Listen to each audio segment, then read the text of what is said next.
Épître de Jude, chapitre 1. Jude, serviteur de Jésus-Christ et frère de Jacques, à ceux qui sont appelés aimés en Dieu le Père et gardés pour Jésus-Christ. Que la miséricorde, la paix et l'amour vous soient multipliés.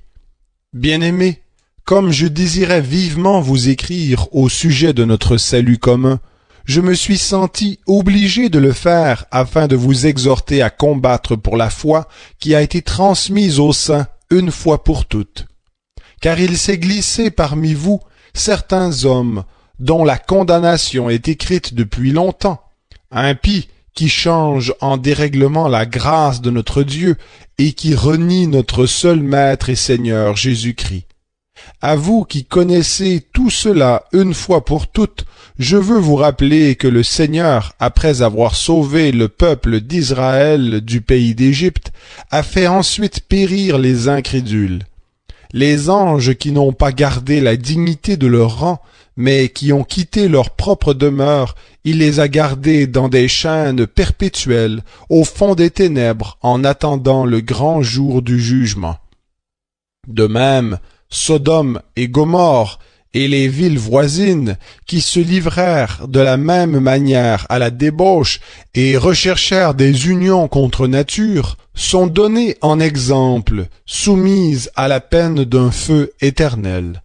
Malgré cela, ces hommes aussi, dans leur rêverie, souillent la chair, méprisant l'autorité du Seigneur, injuriant les gloires. Or, lorsqu'ils contestaient avec le diable et discutaient au sujet du corps de Moïse, l'archange Michel n'osa pas porter contre lui un jugement injurieux, mais il dit que le Seigneur te réprime. Eux, au contraire, ils parlent de manière injurieuse de ce qu'ils ignorent, et ce qu'ils savent par instinct, comme des animaux sans raison, ne sert qu'à les corrompre. Malheur à eux, car ils ont suivi la voie de Caïn. C'est dans l'égarement de Balaam que, pour un salaire, ils se sont jetés, et c'est par la révolte de Corée qu'ils ont péri.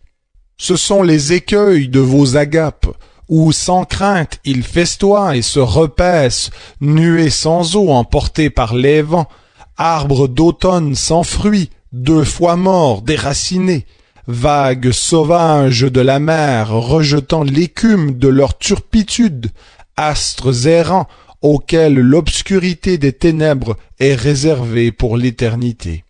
C'est aussi pour eux qu'Enoch, le 7e patriarche depuis Adam, a prophétisé en ces termes.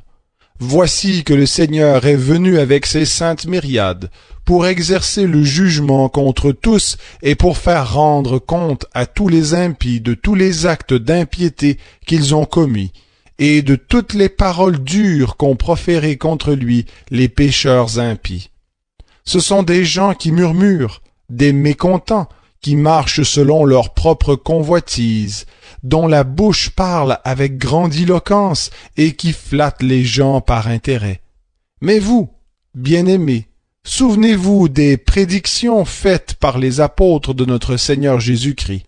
Ils vous disaient, à la fin des temps, il y aura des moqueurs qui marchent dans l'impiété, selon leur convoitise. Les voilà, les fauteurs de division, les êtres charnels, dépourvus de l'esprit. Mais vous, bien-aimés, édifiez-vous vous-même sur votre sainte foi, priez par le Saint-Esprit. Maintenez-vous dans l'amour de Dieu, en attendant la miséricorde de notre Seigneur Jésus-Christ pour la vie éternelle. Ayez pitié des uns, de ceux qui doutent, sauvez-les en les arrachant au feu. Ayez pour les autres une pitié mêlée de crainte, haïssant jusqu'à la tunique souillée par la chair. À celui qui peut vous préserver de toute chute et vous faire paraître devant sa gloire irréprochable dans l'allégresse, à Dieu seul, notre Sauveur par Jésus-Christ, notre Seigneur, soit gloire, majesté, force et autorité, dès avant tous les temps, maintenant et dans tous les siècles. Amen.